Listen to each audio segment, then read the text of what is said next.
Hello beer tubers and welcome to yet another Belgian beer and cheese video. The last ones we did were Trappist ales. This time it's not Trappist ales, but cheese. Belgian Abbey cheese and Abbey ales. And the reason for that is I was looking for these Trappist cheeses, and on the website where I bought them, Gouda Cheese Shop, they also had St.Bernardus cheese. And I was very interested in revisiting St.Bernardus beers as well. So I picked up what I can get in Denmark. So these were bought in Denmark, and then the cheese was bought on GoudaCheeseshop.com. You should check them out. They have a lot of beer, like brewery cheeses, like from Belgian breweries and Trappist breweries and whatnot. We're pairing it with the St. Bernardus line of beers, some of them. I have some of the other ones to review. I already did the vid. But I thought to pair up the dark beers with this one because I already tried the cheese. And this is definitely the most robust of all the cheeses, beer cheeses we've done so far. It's almost a little bit like aged Gouda in my mind. So yeah, St. Bernardus used to make cheese as well. And the cheese is not made at St. Bernardus. I think the Trappist cheeses are made at the Trappist monasteries, but the St. Bernardus cheese is made somewhere else. It was the rights for the cheese and the licensing and everything was sold because they sold all their cheese making equipment and whatnot and focused entirely on beer making. And they have a lot of history with the Trappist. I mean, you got the monk there on the label because they used to actually make Trappist ales. So for a long period of time, I think it was, is it almost 60 years? I think it was in 92 the contract expired, and it was started in the 1930s or something like that. They brewed for Saint Sixtus, Westfriesland. So they brewed Saint Westfriesland beers for them. And I'm not entirely sure on why, but there was also the St. Bernardus beers with Trappist labels. And I'm not sure it's because like the recipes were from Westfriesland, and then like they called it Trappist beers, and they were allowed to call it because there was that contract thing. But the whole thing with the stamp didn't come to fruition until 92. So since 92, it's like you have to brew it in the Abbey for it to be real Trappist. So they even use the St. Sixtus yeast, which they had a house yeast at St. Sixtus that's been used for a long time. And that's what they use for the St. Bernardus beers. So there's, like, if you ever meet like old Belgian beer geeks, especially in Denmark, they'll be like, oh, you don't have to buy Westfalen 12. You just buy a St. Bernardus EP12. It's just as good because it's technically the same beer. Yeah, so they brewed the Trappist ales. So there's a lot of linkage here to the Trappists and the Trappist monks. So these are all dark beers, as I said, because the cheese is a bit more robust. So we've got their Peta 6, Prior 8, and the most famous one, Abt 12, as some people also call it. So 2 doubles and a quadruple, the first quad in this series of tastings. I think the closest that comes to quad in this series was the Chimay Grand Reserve. So this is a lower strength double on 6.7. This is 8, and this is 10%. So strong beers once again, and they're all made with water, barley malts, hops, sugar, and yeast. And then we got a cracker that looks crazy. I just went shopping today with one of my girls, and I was like, I saw this, like, what is this? And this is a Danish cracker by Biska or something that's made with beer from the brewery called Moon, a craft brewery in Denmark. And yeah, it's a black sea salt beer cracker. I think this is not entirely just, the color is entirely, and they also use a spent grain. I don't think the color on this is entirely from the beer they use. It's definitely some food coloring or something. But it was black. I was like, huh? And then there was like 3 variants. This was the one that sounded best. But let's try the cheese first before pairing it with the beer like we did last time. Very good, this one. I think it's the most characterful of all the cheeses so far. Very rich, creamy, Gouda-like, but it has some of that. Have you ever had aged Gouda? It has a little bit of that aged Gouda characteristics. It doesn't go all the way into having salt crystals, but it's almost there. Very sharp and salty, super savory, rich in umami. Really fatty, really nutty as well. Really good, this one. It's great on sourdough, I can tell you that. And the cracker, it seems a bit like you married a saltine with a digestive cracker, actually. So let's start off with the Peta 6, the lowest strength of the bunch. The lowest strength Dubbel. The only one that gushed out of the bottle, but it's also the oldest bottle, judging by the best before dates. The cap was even rusted, so I think we got a vintage bottle here. The others are best before 28. This is 26. So I don't know, 28, man, that's a long shelf life. How much do they give? 5 years? Would that make sense? Yeah. Wow, wait. Yeah, 23? Could this be 23 bottles? I don't know. I'm not sure how the shelf life works on their bottles. But with shelf lives like this, I mean, they can be standing in stores for a very long time. It was bought on a Danish web shop with Belgian beer. I think it was also called Trappist or something like that. Trappist.dk. This definitely looks aged.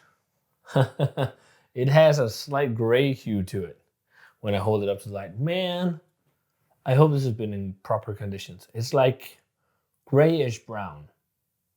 Tan head. Would make sense because with these beers, over time, the sugar in there will re-ferment because it's got yeast in the bottle, so you can have them gush because of that. Yeah, interesting. Tan head. Let's check out the aroma on the Peta 6. Very spicy and aromatic. Loads of red apple to me. Red apple, prunes, dried dark fruit. No, not so much rich malt character. It's very different from Westmaler's Dubbel, and more akin to the likes of the La Trappe the Achel Dubbels. But it smells fresher and more vibrant still. Maybe some candy sugar notes underneath. Let's try it. Cheers.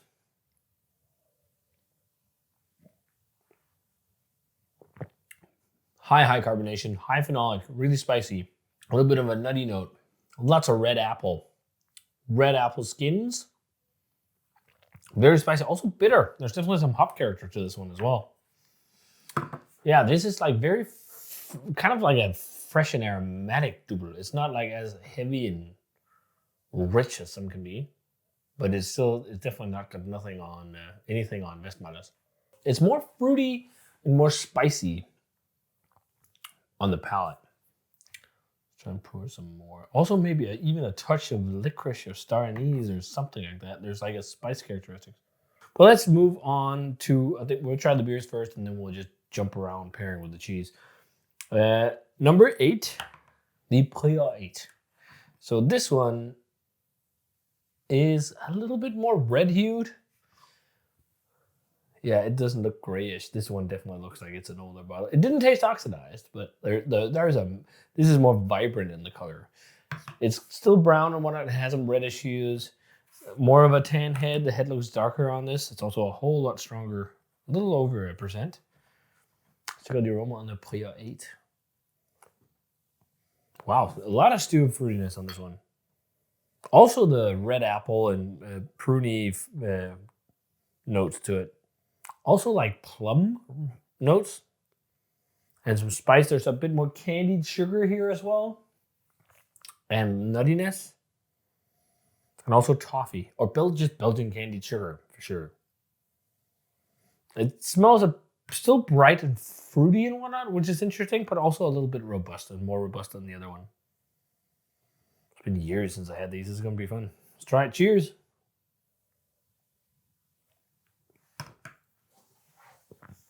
They're so highly carb as well. Oh yeah. Now we're talking. A bit more robust maltiness, a bit more caramel. It has this anise thing as well.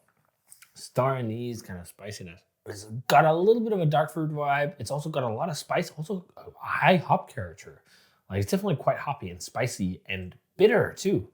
Both of these are fairly bitter actually. A little bit of a currant-like jamminess. Some dark fruit and whatnot, but it's not nearly as robust and malty as Westmaler's Dubbel. This is a bit more fruity and light and dry. I don't mind it. I just like the robustness. I think like trying these, Westmaler Dubbel is just the king. I like the best Dubbel.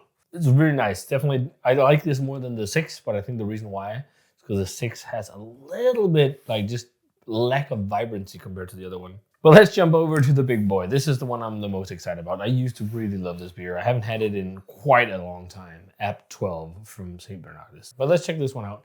In the proper glass as well. This is almost black in the glass. Definitely the darkest of the bunch. When you hold it up to the light, there's definitely some brown hues as well. Tan head on this one. Let's check out the aroma on EP12 for the first time in probably like 10 years, maybe. I don't know, 5? It's been a long time. Oh, this smells really, really nice. It's definitely, you can smell it's the same yeast on them. Like there's this very similar spice and jamminess about all of them. And I think that's their house yeast. This is like the same. It's like very jammy, but this goes more into like currants and black currant, a little bit of almost like the gummy candy notes you can get in with English yeast and some hops and dark malts. You can get like these black currant gummy candy notes. Wine gums more so. That's what I'm getting. Also, definitely some Belgian candied sugar. A little bit of a coriander vibe too. Toasty toffee notes or something like that. They're surprisingly fruity. Like really, really fruity. It was really good. Let's try the EP12. Cheers.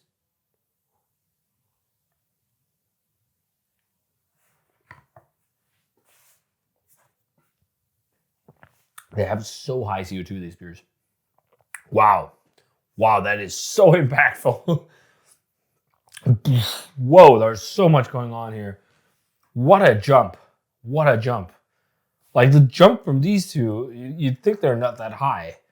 It's massive. It's such a leap going to the 12 from the 8. Man, this is fucking great.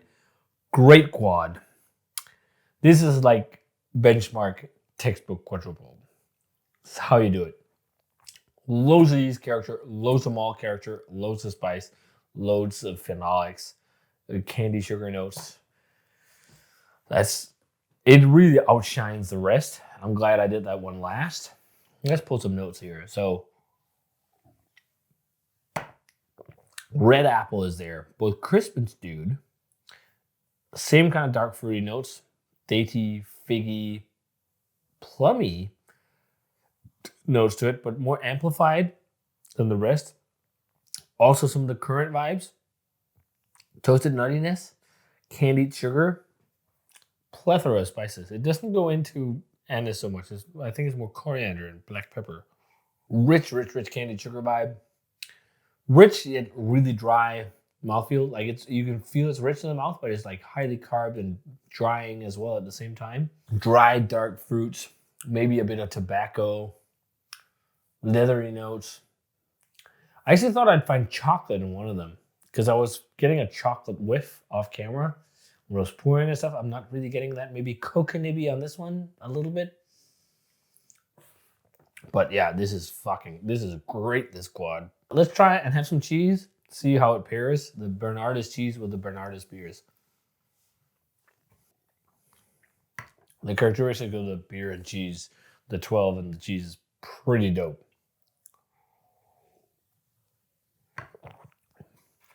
Really washes away all the fattiness of the cheese. But funny enough, the cheese helps enhance the fruitiness in the beer. I did not expect that. I almost feel like the cheese is too robust for the 8. Maybe it's just because I had the 12 and it's a better pairing.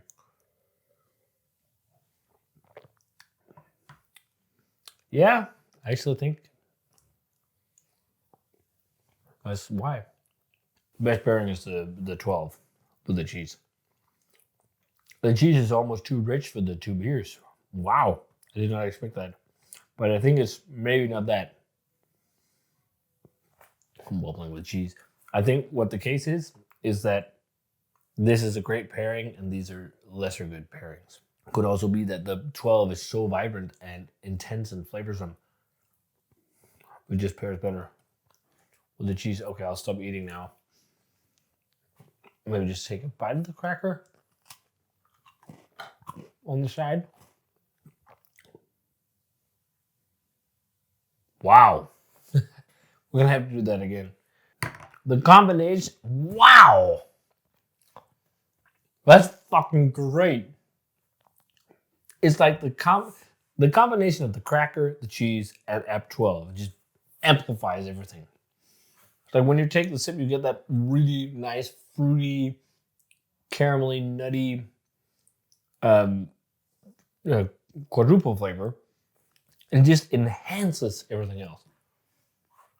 It was really interesting. That's a fantastic pairing. But the cheese alone, not so much. Nice, but the cheese and cracker with the beer, Jesus. So that was a fantastic pairing, especially the EP12 and the cheese and the cracker. That was just awesome. The rest were also good, but that was the perfect pairing. I think that might be my favorite of all the cheeses so far, actually. And in terms of the beer, the favorite is definitely EP12. That is that's benchmark quadruple. And then it just goes down like this. Like favorite, second favorite, least favorite. But still good. So yeah, really like these. This is very benchmark quadruple. I really enjoy this. I feel like it's close to world class. I think I'm gonna go 94. This is fucking great quad. Really good. I really like this. A lot of fruitiness, a lot of deep character, lots of stuff going on. This is like one of those beers, like if you want to explore the style, you have to try. The Prior 8, like it's really good, but it's just like still Westmalle Dubbel. It's got nothing on it at all. It's Westmalle Dubbel is just the king of doubles. It's still really good. Got much more pruny, kind of dark fruity notes from it right now, taking a sip. But I think maybe a 91, 90 type territory for that one. And then Pata 6, Prior 8 was the other one, Pata 6. That's my least favorite of the bunch. It's not bad or anything. I'm just not super excited about it. But that's maybe an 88, something like that. Still a nice beer for sure. Very good double actually.